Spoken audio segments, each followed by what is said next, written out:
Hi, I'm Don Mooers, and welcome to Montgomery Week in Review. The United States Postal Service is losing money year after year. Henry Hailstock, who comments regularly for this program, is here to discuss some of the reasons for this shortfall, and is here to lead us in a discussion to see if anything can be done to save this venerable institution as it now exists.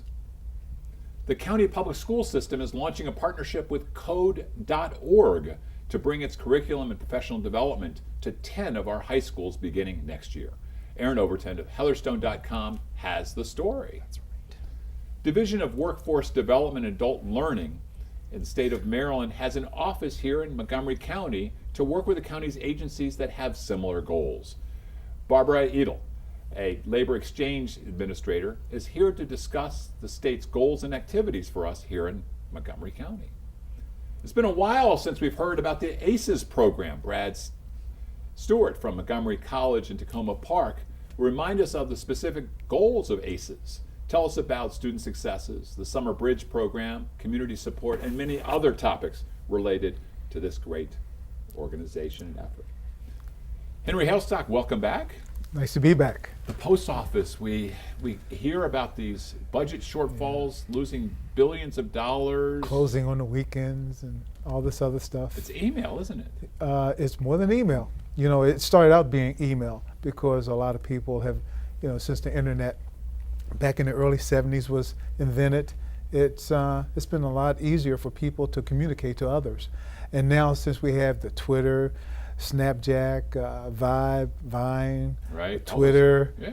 tweeting, and You have and all all those that other good accounts? stuff. Oh man, you mentioned Twitter like multiple times. It must be awesome. Yes, it's a lot easier for this generation and the new generation to communicate to others, and that's why the post office is becoming a little obsolete. But isn't it unfair also, the fact that this generation is calling it snail mail if you go to the post office? Well, I've been calling it snail mail for a long time, even before the internet, because sometimes it was difficult for me to get mail to the people that I needed to get it to on a timely basis. But the internet has helped out with that. Now, people want to apply for jobs.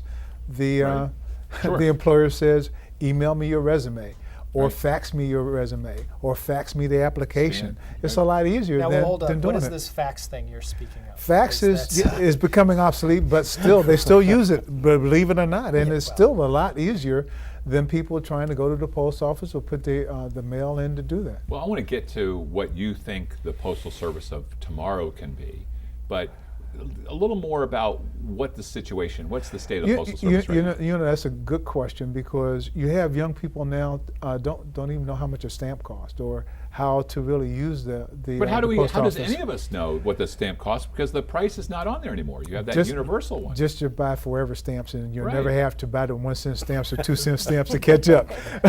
But somewhere the leadership in the Postal Service needs to try to catch up with the modern times and come up how to You think really it's a improve the convenience thing? situation. Do you think it's just too darn inconvenient to use the post office?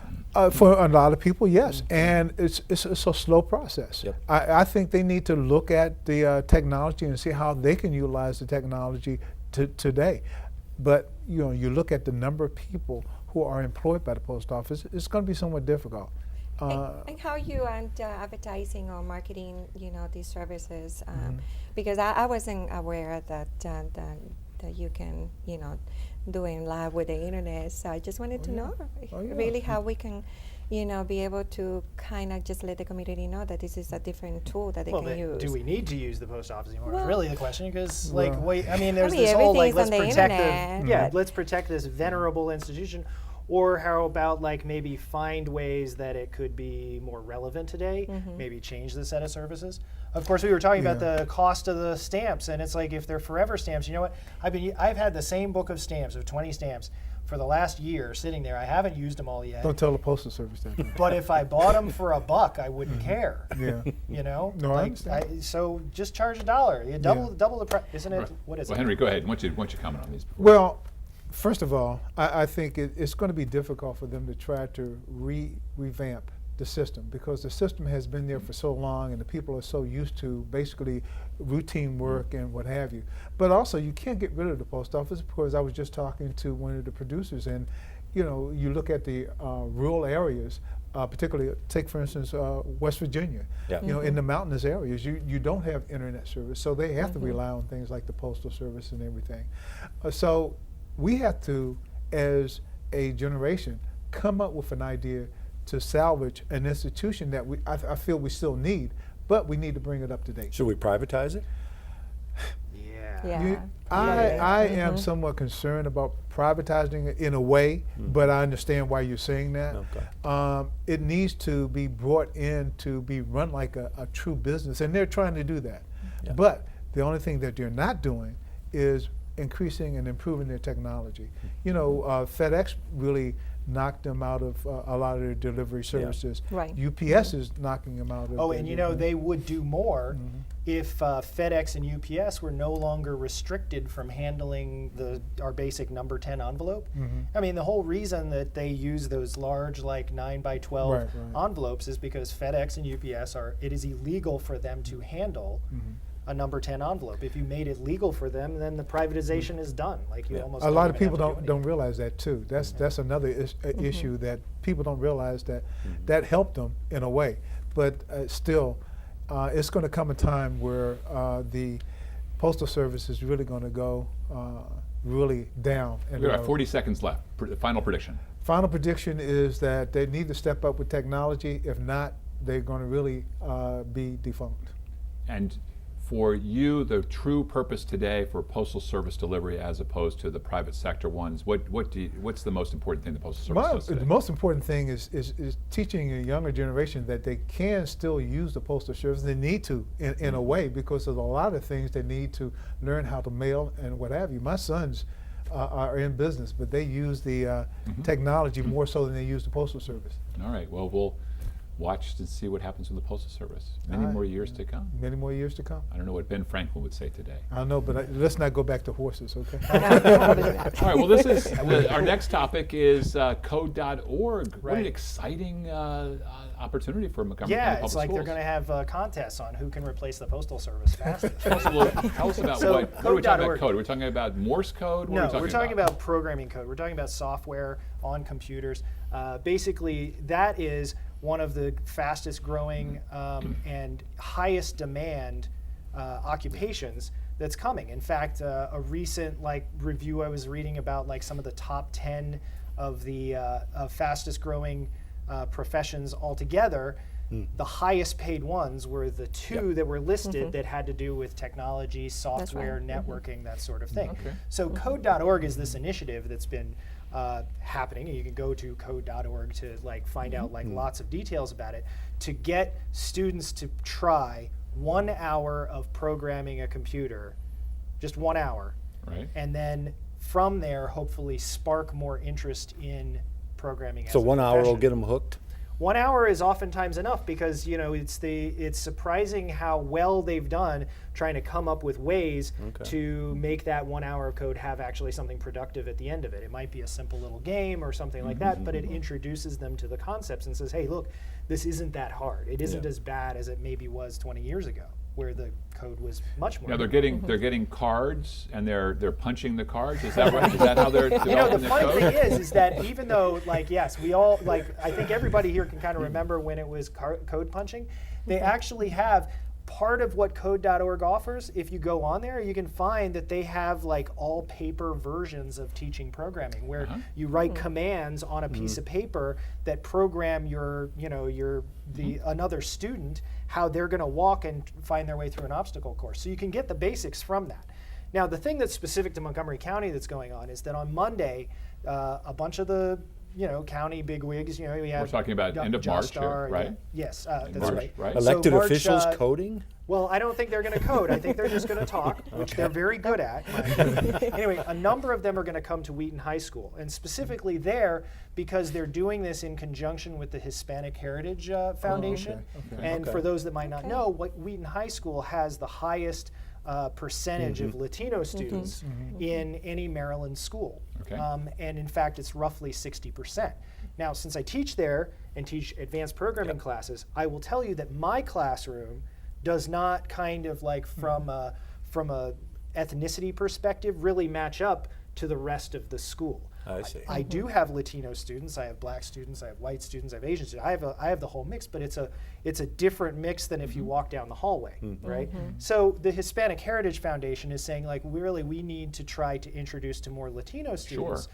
We need to introduce like some opportunities here, and so Wheaton is of course like a great place for them to launch that. That is So if this great. thing, if this thing works, Yeah. do I need to get ready at Montgomery College I hope so. for a bunch of Yeah. students who want computer science Well, degrees? that would be success, Okay. right? Is Well, that you they should would be come doing in. that anyway because are. if you look, as it was said earlier, jobs that are coming available now are in a higher percentage in technology. But the period, kids aren't- particularly That is one- in that Some of the is kids aren't turned on to those jobs, though. well, they would if they knew what's available. Okay. Well, I And know that's what what I we're do is I focusing walk right into my now. classroom, and when I get checks, which of course is very rare because we don't get things in the mail anymore.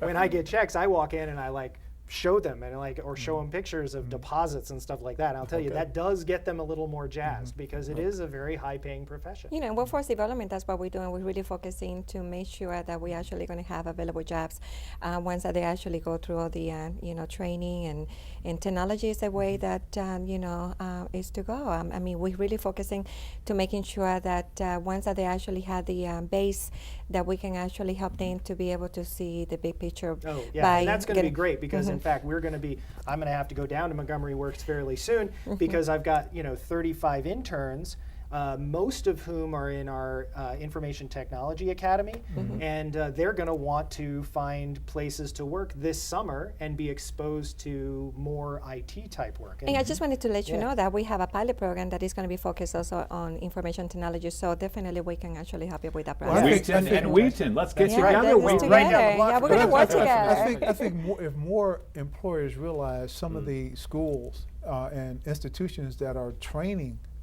students like this, it would help them to reinvest, and that's the key. I know what you're going to be talking about is that's why when I was working with Giant Food, we partnered with the workforce diversity programs so that people would get the jobs that we need to employ. Right, and Now- in days like what we're going to We're have running on out of time. Monday. 30 seconds left. Yeah, the days like what we're going to have on Monday, and just anybody, any student, any adult, anybody who's interested in it can go on code.org and do their hour of code directly there on a website. So all you got to have to do is go on to that website, and they've actually got the tools. You don't have to download anything. You don't have to install Age anything. restrictions? You None. can't be over what? They put on there, I saw today 6 to 106, but I'm Okay. sure that they would go another 10 years. It would be all right. All right, Aaron, Right. we're almost there. Yeah, we're trying. Like, Thanks a lot. This Okay. sounds exciting. it is. We'll be right back after these messages. Can they go to about 120 degrees? Barbara, welcome to the show. It's great to be here. Thank you. We just don't have enough people from the state of Maryland on this show in Montgomery County. We feel sometimes separated. That Baltimore and Annapolis don't care about us, but you're here to tell us that you care. Yeah, I'm representing the organization. I'm going to tell you that yes, we care about to be here. What do you do and who do you work for? I work for the Maryland Department of Labor, and that basically what we do is to be able to provide services to job seekers and to provide information about businesses that they wanted to find people to fill their positions. So basically the two clients that we serve is the job seeker and the business community. Okay. Now, how do you do that? I mean, that's quite a chore because employment and business, that's what keeps the economy going. That's right. That's right. Well, basically what we do, and if you are unemployed and you don't know what to do or where to start to be able to look for a job, you just come to the one stop. We have two locations, one in Wheaton and one in Germantown. Okay, let me stop you there real quick, 1 second. There's a website coming up, I believe, that has information. People can go to the website, learn more about it. Yes, and it's called the Maryland Jobs Now. Okay. And basically what that is that is a connection between the community and the workforce development. So if you're an employer and you're looking to fill a position, you can just go to this website and it's going to give you detailed information how you can register. I'm sorry I interrupted you. You're in the middle of telling us what you do. No problem, sure. So basically what my focus is to making sure that the community agencies in the county know about the services that we offer, so they can actually send their clients to our organization to be able to just utilize the whole services that we have. One of the focuses is to making sure that if those people, they're actually coming from the client industry, if they're lost their jobs, they can actually be redirected to be able to be trained. Okay. And that's why we were so close with Montgomery College, because we have customized training that our clients can actually choose from. So And- is your typical placement going to be like administrative positions, like physical labor positions, retail, or do you get also like Construction? We serve all sorts of industries. So our placement could be from the post office to Montgomery College to have a a government post office, agency. So we serve every single segment of the. When I was the- in Giant Food, we utilized that department Mm-hmm. to help us in training and development, to be honest with you. And they did some testing for us as well Yeah. to help us, particularly for like cashiers and skills that's good. that we basically the dexterity needed. training that we were providing. Now, do in you the find past. that people who are like looking for like perhaps like an executive position or like Yes, we do. like a We- senior programmer could go out and find a job? We have a program some that is through that? specifically for the white collar professionals, and it's actually called the Professional Outplacement Assistance Center. And basically, what we focus is to just helping those professionals that they have bachelor's degree and up to be able to place them into appropriate jobs. Now, what if an employer decided to say, "Well, look, I might want to use your services"? Do you sit down with them and evaluate what they basically need? Absolutely. What we do, we're going to set up an appointment. We are going to meet with you. We have a business team that they will come to your office, or you will come as an employee to our office, and then we're going to be discussing very quickly, how we can actually help you to be able to fill your vacancies. Okay. Are and there then- fees associated No, with it? this or program is totally free. on either side? So On it's either all side. totally funded by the state. That is correct. So what are the biggest programs that you're doing here in Montgomery County? Well, we have actually the labor market exchange. Basically, what that is that we're trying to be able to assess your skills, and then trying to match your skills with a specific industry. And then if you don't have those skills and you need a little bit more training, then we will find out whether or not, based on your income level, if you qualify for free training. And then if you do, then we're going to do another assessment to find out if Okay. whether or not you actually can Cool. do that training. Now, you mentioned Got something that was really about 45 interesting. seconds left. Okay, interesting. Now, I'm out of a job and I want to get back into the workforce. Do you do any type of evaluation on, Yes, we on do my a skills? career assessment, and that's one of the first steps that we do. Because in order for us to be able to refer you to a job, we need to find out what are your strengths, and so the first step is, getting ready to find out whether this is your strengths, and then we will send you to a counselor, and that counselor is going to be able to develop an employment program for you, and then from there we're going to try to place you as a job seeker with an appropriate job. Barbara, one final question. You're making progress? Are we getting closer to not having anyone unemployed in Montgomery County? I wish I can say that, but with the economy the way it is, I think we are making a big progress. I would like to have everyone employed, Okay. and that That's maybe great. would be the goal. Thank Yeah. you so much. That's the Thank final you. word. Thank you, Barbara. Thank you. Appreciate it. Brad, you're Yes, sir. the ace of the Tacoma Park campus as the Dr. Brad Stewart, the provost extraordinaire, vice president of the world You're having too here. much fun with this. So, and you're running ACES too. The ACES is running ACES. Tell us about ACES. Well, I have a whole team helping me out with the ACES program. ACES means Achieving Collegiate Excellence and Success, and it is. Whoa. Isn't that what we're all trying to achieve? Well, and actually, we have Excellence and partners in this success? too. ACES is not just a Montgomery Achieving College television thing. excellence and success. Isn't this what we're doing? We're at it. Wow, what a So we have our plug. partners in That is great. MCPS, and we have our partners in the universities at Shady Grove. And what we're trying to do is create a seamless pathway to a baccalaureate degree, especially for kids in MCPS who are at risk of not succeeding in college. And who are they? Do you want a Immigrants, list? kids, first generation college students, Okay. People whose families don't know how to go to college. Right. Those are the kids that we're aimed at. So the kids where one or both parents have been through college, that's sort of expectation within the household that they Yeah. grew up with. That's not your target That's No, what no, your no. target. Our target audience is the students who have sort of been left behind. We hear a lot of talk in Montgomery County from elected officials about 2 Montgomerys. And so what we're trying to do is provide a solution and a pathway to college for one of those Montgomerys. What do you do? Well, to help that happen? the key to the whole thing is we put Montgomery College academic coaches Okay. in 10 different MCPS high schools. They come this in year. with their whistle, No, sweats no, with no, MC no. on there. These are some of the brightest young people I've ever hired in my life. Okay. They are superstars. One of them, for example, schooled us about the word at risk. She won't go for that anymore. Right. These students are at promise. That's who we're Oh, I like looking that. for. That's good. Beautiful. That's And so what happens is they 60 juniors, 60 seniors in each high school have this coach. They have an adult in their lives who cares about whether they show up for class, whether they have their books, and whether or not they did their homework. Now, And that's the does key this have any part of this. relationship to the college tracks that goes on in the high school? Is there College tracks complex- is focused on getting students to apply for college, and that's a key part of the ACES program. That's what we do with them in their senior year. We have about somewhere between 400 and 500 seniors this year. This is the first year of the program. Almost all of them have applied for multiple colleges. We hope that a lot of them will come to MC because there will be a coach waiting for them at Montgomery College when they get there. But one kid, he's going to Harvard. How many Look, schools? you have to equate this like academic rehabilitation, because there is a problem here in Montgomery County, believe it or not. Most people think there isn't, but there's a achievement gap, and we need to try to resolve that. That's why I was working with workforce development, because we got a lot of people who were reading at the 7th and 8th grade level, and we needed them to increase that. And Montgomery College was an ideal place to help us with that, as well as working with the workforce development. So how many schools is the program in? We're in 10 different high schools. Okay. I don't know if I can get all 10 of them, but we're in Clarksburg, we're in Rockville, we're in Seneca Valley, we're in Einstein, we're in Watkins Mill, we're in Wheaton, we're in Northwood, we're in Blair, we're in Kennedy, and I think that's all I got right off the I top don't hear of any my head. W's in there.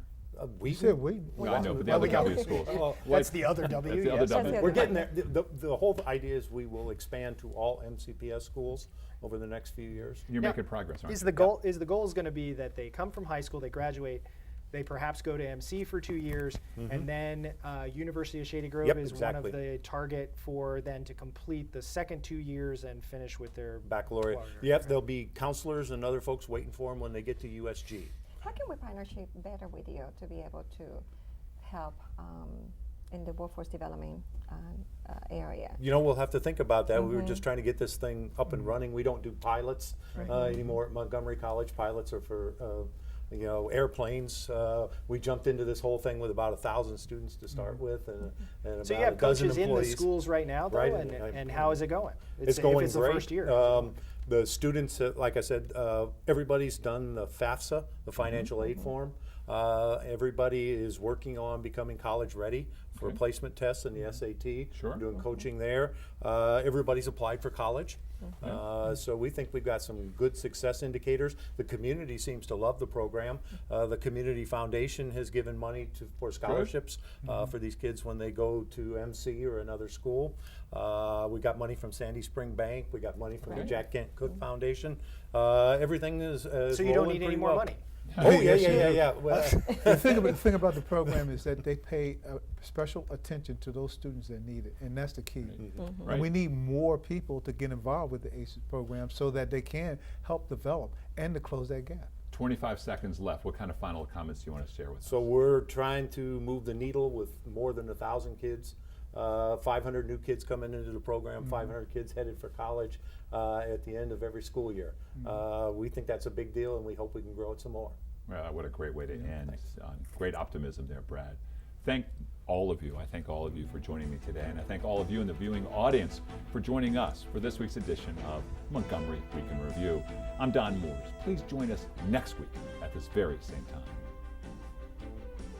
That's a program.